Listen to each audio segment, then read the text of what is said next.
ex embajadora en la República Bolivariana de Venezuela, ex embajadora ante el Reino Unido, ex titular del gremio de aeronáuticos, ex diputada, una militante reconocida con temas más relacionados con Latinoamérica, con nuestra política y bueno, también con como la conocimos con aquellas batallas del gremio aeronáutico en los años 90, si no mal no recuerdo. Alicia, bienvenida. Muchísimas gracias. Un gusto tenerte acá. El gusto es mío. Alicia, comencemos con Venezuela. ¿Desde dónde analizamos, desde dónde miramos, cuál es el enfoque que tenemos que rescatar, sobre todo de los medios donde desgraciadamente hay una batalla a favor del presidente Trump?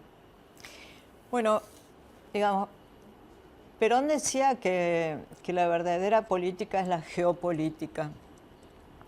Y yo entiendo, Raúl, que las personas normales, de a pie, no van a estar todo el día pensando en términos de geopolítica, porque Claro. bueno, ya bastante tienen como para pensar cómo llegar al 15 de mes, porque ya no hay fin de mes, ¿no? Pero la geopolítica, los incidentes, los acontecimientos de la geopolítica nos van a llegar, tarde o temprano nos van a alcanzar. Yo creo que han hecho muy mal los dirigentes políticos y las dirigentes políticas que no se han dado cuenta de que una invasión en Venezuela, una intervención militar, una intervención de los Estados Unidos en Venezuela desestabilizaría irremediablemente nuestra región y la Argentina, por supuesto. Y hace muchos años, por lo menos que yo sigo el tema desde hace más de 20 años, los Estados Unidos están tratando de tener una injerencia directa en Venezuela para quedarse con el petróleo, obviamente. Mira, cuando yo fui embajadora en Londres, tuve la oportunidad de hacerme muy amiga de Julian Assange, del periodista, creador, fundador de Wikileaks, que como recordamos es un hombre comprometido con la verdad, ¿no? Con tratar de llevar perseguido por ello, claro. Perseguido, encarcelado durante muchos años, ha tenido 12 años encarcelado, acaba de salir en libertad. Pero ha sido una persona que ha dado la vida por democratizar la verdad, porque todos, hombres y mujeres de a pie, nos enteremos de los secretos del complejo industrial militar de los Estados Unidos. Y yo siempre le preguntaba, me hice muy amiga de él, una de las personas más brillantes que he conocido en la vida, y un hombre que tiene una misión, es un héroe de la verdad. Y yo siempre le preguntaba si sabía algo más de Argentina, de Venezuela. Y él me contestaba inevitablemente, si supiera algo más lo hubiera publicado. Pero un día sí me dijo, mira esto. Y era un documento que acababa de revelar Edward Snowden, que recordemos que era un empleado de las agencias de seguridad de Estados Unidos que hackeó una gran cantidad de información, también perseguido por eso. Vive en Rusia actualmente Edward Snowden.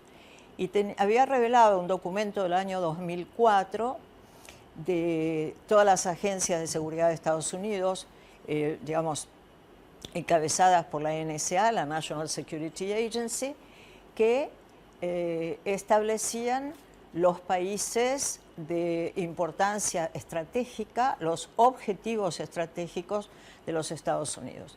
¿Cuáles eran esos países? Rusia, China, Corea del Norte, Irán, Irak y el sexto, el único país de América Latina, Venezuela, como objetivo estratégico permanente. Y tenía determinada una misión F. Yo tengo el documento, te lo puedo alcanzar para tus seguidores. Y ese documento establece una cantidad de agentes físicos y de inteligencia y de recursos humanos y técnicos destinados a evitar la influencia de Venezuela en la región. En ese momento, el comandante Chávez, sobre todo en lo que pudiera afectar los intereses estratégicos de Estados Unidos, especialmente el petróleo. El petróleo es el básicamente petróleo. Entonces, A lo largo de estos años, por lo menos de estos 20 años, se ha llevado a cabo una intensísima campaña para demonizar, para hacer un linchamiento mediático, primero del comandante Chávez, recordemos que le hicieron un golpe de Estado en el año 2002, y para inventar todo tipo de cosas. No sé si vos has visto, y te sugiero que lo compartas, porque hay un video de Chávez de hace más de 20 años donde dice, en un reportaje periodístico, una periodista colombiana, un día me van a acusar de narcotraficante a mí para invadir Venezuela como hicieron en Panamá. Y bueno, parecía una cosa, muchos creían que era ciencia ficción. Y mucha gente me dice, bueno, era un profeta, ha sido una profecía. No, no era un profeta, era un estadista. Era un líder extraordinario que tenía sobre su espalda la tarea de unir América Latina y el Caribe, de seguir los ideales y la tarea de Simón Bolívar y de San Martín, por cierto. De San Martín, claro. Y estudiaba geopolítica, estudiaba los movimientos políticos, geopolíticos, y sabía que un día, más temprano que tarde, iba a llegar este momento en que los Estados Unidos efectivamente intervinieron con una estrategia completamente novedosa. Quiero ese mate. Sí, sí, sí. No tiene yuyos, ¿no? No tiene yuyos, no, mate misionero. Pura yerba. Yerba y agua caliente. Sí, mucho se habló, mucho se sigue hablando, Alicia, de la democratización según Trump, pero en realidad, bueno, siempre se denunció que los intereses son solamente lo del petróleo, ¿no? Son solamente económicos, y hacerse de esas reservas y evitar que esas reservas lleguen, digamos, a otros países. Y evitar que es algo que los Estados Unidos presionan sobre sus socios, y algunos lo cumplen servilmente, como Javier Milei. Como Argentina ahora. Claro. Que evitar que haya relaciones comerciales de cooperación científica, tecnológica con China. Evidentemente China ha superado con creces a los Estados Unidos en materia tecnológica, también en materia de producción, en materia industrial, y ni hablar en materia de bienestar, ¿no? Entonces... de ponerle un freno, claro. Entonces, claro, quieren poner un freno a aquellos países que pueden tener relaciones virtuosas con China. Y hasta ahora nosotros pensábamos que estábamos frente, obviamente, a un nuevo orden mundial, ¿no? Que han cambiado las relaciones en el mundo. Entonces, en ese nuevo orden mundial, esa reconfiguración, la Argentina tiene un gran papel, un papel a veces de péndulo, de balanza, y estaban, por un lado, la hegemonía estadounidense con la enorme violencia que ejerce, con el colonialismo, el neocolonialismo, el afán de injerencia, de invasión, y por otro lado, un mundo multipolar, pluricéntrico, de naciones iguales y soberanas. Por ejemplo, un ejemplo son los BRICS, la unión de Brasil, Rusia, India, China, Sudáfrica, más todos los países que se están incorporando.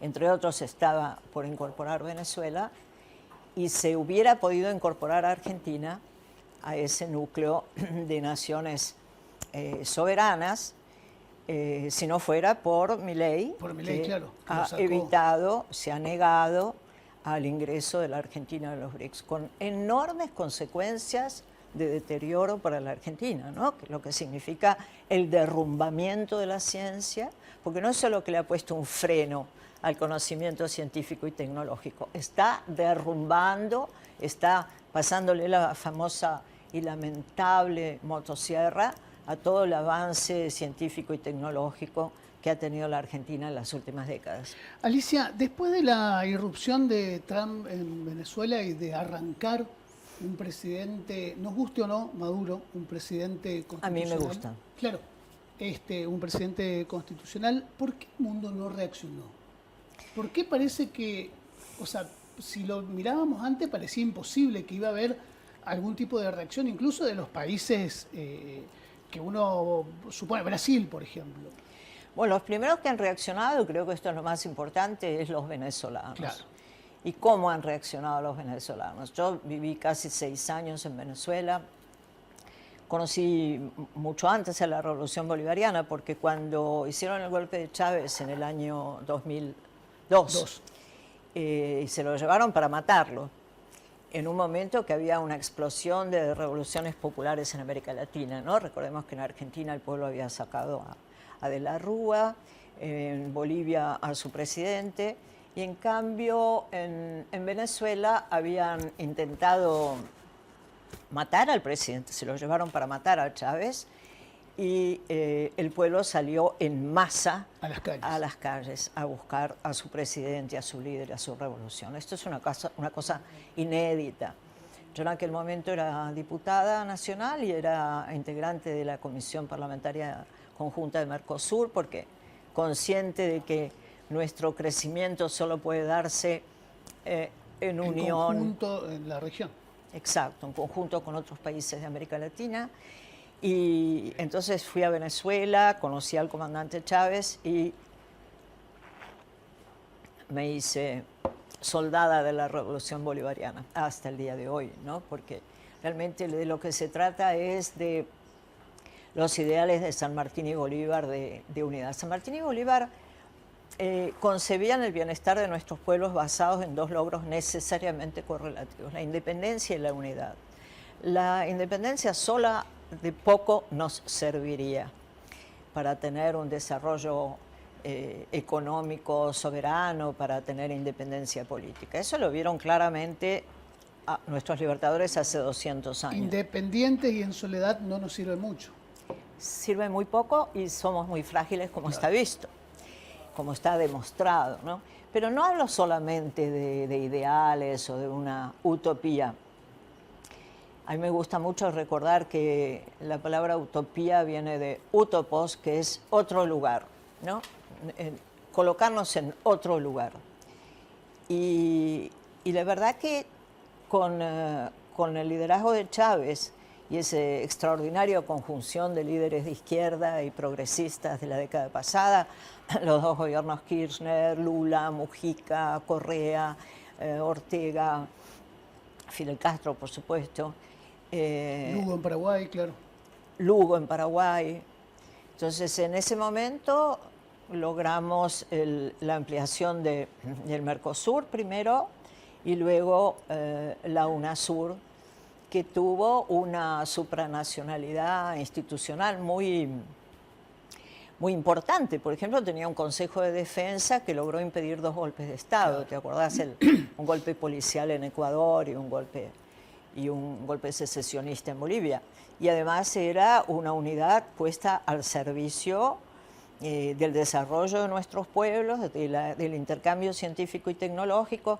Y cuando digo que no son solamente ideales es porque a cambio de tener un intercambio comercial y científico y tecnológico organizado y coordinado, los 600 millones de habitantes de los 33 países de América Latina y el Caribe que se reunieron en la CELAC, la Comunidad de Estados Latinoamericanos y Caribeños, podríamos tener independencia y bienestar y crecimiento y progreso. Claro. Y todo eso, que te confieso, yo pensé que ya estaba hecho. Que iba a seguir su curso, claro. Sobre todo porque habíamos tenido el logro extraordinario del rechazo del ALCA, claro. ¿No? Del Acuerdo de Libre Comercio con las Américas, que nos destinaba a los argentinos y a los países del sur a ser nada más que proveedores de materias primas y a comprar productos elaborados del norte, es decir, perder trabajo, perder mano de obra. Y ese hecho, que fue extraordinario, que fue una derrota estratégica de los Estados Unidos, fue logrado con aquella unidad de concepción que tenían los dirigentes y los pueblos de América Latina y el Caribe. Y todo eso se desmoronó. Yo creo que sin duda la muerte temprana de Chávez, la muerte temprana de Néstor Kirchner incidieron. Hubo un crecimiento de de dirigentes de desilusión de partidos populares y el crecimiento de la derecha. De nuestra, la derecha, claro. Temer, bueno, hubieron cosas como Añez en Bolivia, el invento de Guaidó, etcétera. Se crearon, ¿te acordás el cartel el grupo de Lima? Yo lo llamo el cartel de Lima y me salta de aquellos países golpistas, porque el grupo de Lima estaba en su carta fundacional, tiene como propósito cambiar de régimen en Venezuela. Se llama cambiar de régimen, regime change, que es lo que ha hecho los Estados Unidos en todo Medio Oriente.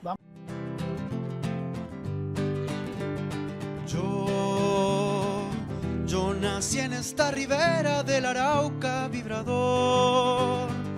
Soy hermano de la espuma, de las garzas, de las rosas. Soy hermano de la espuma, de las garzas, de las rosas y del sol, y del sol. Me arrulló la viva diana de la brisa en el palmar, y por eso tengo el alma como el alma primorosa. Y por eso tengo el alma como el alma primorosa del cristal, del cristal. Hablando de Venezuela, cantando a Venezuela. Gracias. Muy emocionante para mí. Sí, ¿no? Sí. Bueno, Alicia, sigamos con nuestra... Bueno, te dejo que te repongas porque vi que te emocionó de verdad cuando Martín empezó a cantar. Pero bueno, sigamos con nuestra entrevista porque desgraciadamente otra vez nos queda poco tiempo. Suele pasar en la televisión, ¿no? En los medios, que a veces tenemos mucho para extendernos. Muy emocionante la canción, una canción que es casi el himno venezolano. De Venezuela y claro. La he cantado mucho y de verdad llevo en el alma ese espíritu que tiene el Bravo Pueblo, que es impresionante. Mira, no hay otro lugar, yo lo comento con los amigos, los compañeros y con la vicepresidenta, hoy presidenta encargada de Venezuela, que es amiga mía desde hace 23 años. ¿Estás en condiciones de decir si es o no colaboracionista del gobierno de Trump? Absolutamente no. Pues es que a mí me resulta casi incomprensible cómo, por ejemplo, Estados Unidos acusó a Maduro de narcotraficante, de ser el capo del cártel de los soles. Incluso mataron casi 100 personas. Bombardeando lanchas pesqueras en el Caribe con la orden de que no quedara nadie vivo, ningún testigo, lo cual es un crimen de guerra, es ¿no? Un crimen de guerra, totalmente. Que no quedara ningún testigo porque además han matado pescadores. Era absolutamente ridículo que esas pequeñas lanchas transportaran droga. Además, Venezuela no es un centro ni de producción, ni de cultivo, ni de procesamiento, ni de tráfico. Ni de distribución, claro. Ni mucho menos. Bueno, después hicieron este invento, los periodistas, incluso la prensa basura de la Argentina, que hay mucho, ¿no? Empezaron a decir, hablaban incluso funcionarios, Patricia Bullrich, el presidente, hablar de un narcoestado. De un narcoestado y del presidente capo de un cártel del narcotráfico. Llegó secuestrado con su esposa, con Cilia Flores, a los Estados Unidos para hacer un juicio ficticio, falso, no tiene ninguna... O sea, los Estados Unidos, que yo sepa, no tienen un tribunal internacional. Y el primer día, en el juzgado, dijeron, de Nueva York, dijeron, no existe el cártel de los soles, no existe. Por lo tanto, Maduro no puede ser juzgado ni condenado por ser activo en un cartel que no existe. Aun cuando está tan claro que los Estados Unidos mienten, que mintieron para invadir Irak, que mintieron con la existencia de armas químicas no existían, que mintieron sobre Afganistán, que mintieron sobre Libia. Libia era el país más próspero del África. Hicieron toda suerte de inventos sobre Gaddafi, porque ese es el, digamos, ese es el modus operandi, ¿no? Primero demonizar al mandatario, luego le arman una revolución interna, que algunos llaman revoluciones de colores o revoluciones primaveras árabes. Fueron matanzas, crímenes de guerra. Entraron en Libia, que, repito, era el país más próspero del África, donde vivían en armonía 43 tribus, y hoy Libia hay que mirarla porque no nos queremos ver en ese espejo. Hoy Libia es un país donde están los pozos petroleros controlados por parapoliciales armados y mujeres que se venden como esclavas, atadas, esposadas. Eso es lo que es capaz de hacer Estados Unidos. Aun cuando todo eso está a la vista, está filmado, está claro, está explícito, no existe el cartel de los soles, Trump lanza otra mentira, porque el invento de Delcy Rodríguez, colaboracionista, es obviamente lanzado desde los Estados Unidos. Trump dice: es muy simpática, me llevo muy bien, nos llevamos muy bien con Delcy, es pana, como dicen en Venezuela, con pinche, diríamos acá. Aun cuando está claro que los inventos, la narrativa, el guión hollywoodense de los Estados Unidos, la gente lo empieza a repetir y algunos lo pueden creer. Yo creo, aparte de que pongo manos en el fuego por Delcy Rodríguez, conozco su talante revolucionaria, ya es hija de un revolucionario. Viene de familia, claro. El padre fue asesinado por la Cuarta República, era el creador de la Liga Socialista. Del socialismo. Los conozco, te digo, a los Rodríguez desde hace más de 20 años, cuando ninguno de los dos era funcionario.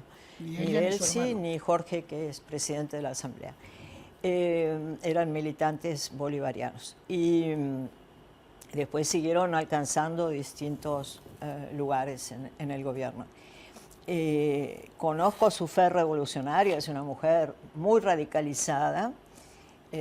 Radical viene de la palabra raíz, nunca confundir con la Unión Cívica Radical, que no tiene ningún talante revolucionario.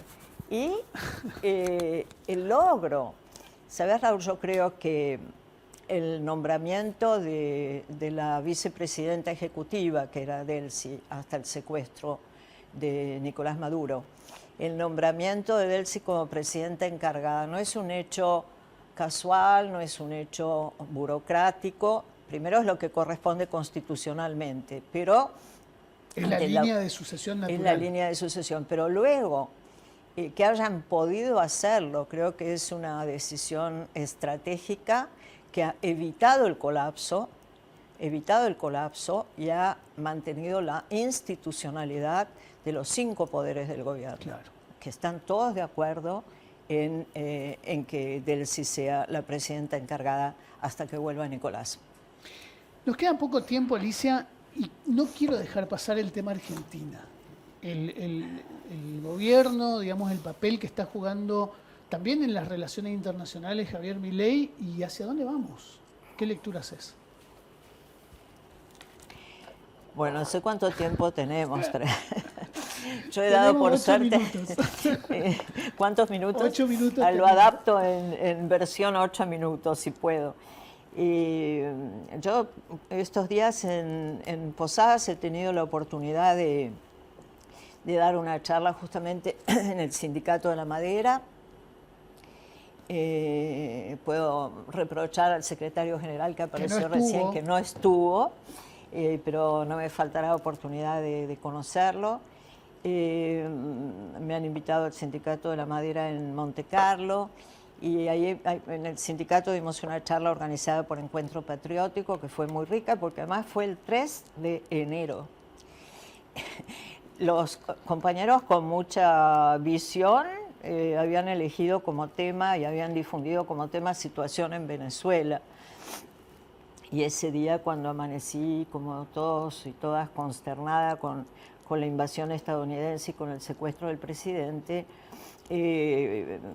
algunos dudaron, bueno, ¿lo hará? ¿No lo hará? Sí lo hice, porque lo mejor que podíamos hacer en ese momento era juntarnos, encontrarnos y llorar juntos también por el shock de lo que era ese momento y las perspectivas. Y luego también tuvimos otro encuentro organizado por el grupo de Puro Peronismo. Me impresionó mucho que compañeros y compañeras que conocían muy bien el Plan de la Patria que hicimos en Soberanos, una agrupación política a la que pertenezco, y sobre todo cómo nos opusimos al pago de la deuda externa durante el gobierno de Alberto Fernández. Y ahí puedo hacer un punto, ¿no? Uno de los principales errores del gobierno de Alberto Fernández, un gobierno tibio, ineficiente, uno de los principales errores que podemos señalar, y lo digo porque lo dije públicamente, yo no creo, hay gente que dice en las redes, por ejemplo, bueno, hay que lavar los trapitos adentro, en casa. claro. Los trapitos, la ropa interior está muy bien, pero la política es la polis. Polis quiere decir ciudad, es decir, es pública. No hay adentro. No hay adentro en la política, Claro. o sea, hay un adentro para una discusión, etcétera, pero justamente el disciplinamiento, el consenso bobo es lo que nos hace perder tantas posiciones. No somos los principales perjudicados, pero los principales perjudicados están en la calle. Los principales perjudicados y perjudicadas están sin comer, están durmiendo en la calle, en toda la Argentina. Están con las Y no casas... es una consigna, sino son hechos reales. Son hechos reales. Entonces, el principal error que nosotros señalamos desde Soberanos con mucha precisión fue el pago de la deuda estafa. Incluso nosotros hicimos un gran encuentro donde invitamos virtualmente a Yanis Varoufakis, al ex ministro de Economía griego, que justamente renunció a un gobierno de izquierda, el de Tsipras, por ese pago. Por ese pago de la deuda externa, por el sometimiento a las condiciones en ese momento de la Troika Europea, aun cuando había habido un referéndum en Grecia y la gente dijo no paguemos, claro, y Tsipras decidió someterse. Y ahí renunció Yanis, que forma parte de la Internacional Progresista a la que también pertenezco. Y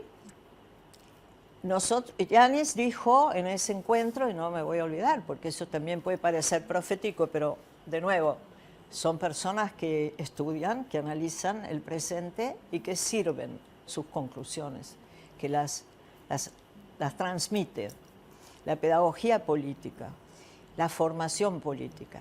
Y Varoufakis dijo, le recomiendo al gobierno argentino que ofrezca el 50% del pago, lo que contrajo Macri fue una estafa. Las deudas se pueden pagar, las estafas no se pagan.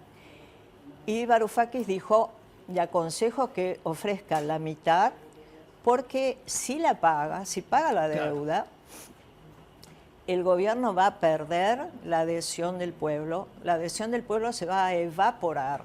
Me acuerdo que nos costó mucho traducir, porque él dijo fade away, y fade away se puede traducir como desaparecer, que es un término tan doloroso para nosotros los argentinos. Entonces, dijimos, va a perder la confianza, el gobierno va a perder, y lo aseguró. Y luego tuvimos a Massa como presidente de la Cámara de Diputados fogoneando el acuerdo y el acuerdo y el acuerdo. Hicieron un contrato de adhesión con el Fondo Monetario Internacional, que había hecho un préstamo fuera de sus propios estatutos, ¿no? Y creo que ese fue el primer error. Creo que ese fue el primer error. Otros fueron en materia de política exterior, que como vos mencionaste, fue mi causa de mi renuncia. Me habían designado como embajadora en Rusia, me resultaba un sacrificio, pero entendía que era muy importante que la Argentina ingresara a los BRICS, y iba con esa manda, sobre todo de Cristina, pero la política de relaciones exteriores era por lo menos confusa. Alberto Fernández se quedó más de un año en el Grupo de Lima, que era un grupo de golpistas. Massa, y yo no quiero dejar de decirlo, ¿viste? Porque hay que decir las cosas. La memoria forma parte de la construcción política. Massa celebró la llegada de Guaidó Claro. como un, Sí. como un presidente fantoche puesto por los Estados Unidos, un tipo que saltó una verja y dijo soy Soy presidente. el presidente.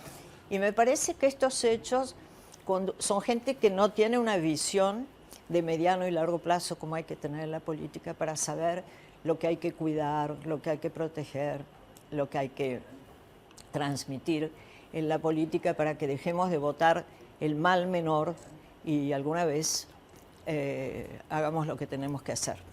Alicia, un enorme gusto tenerte, poder hablar, que nos hayas dedicado un rato.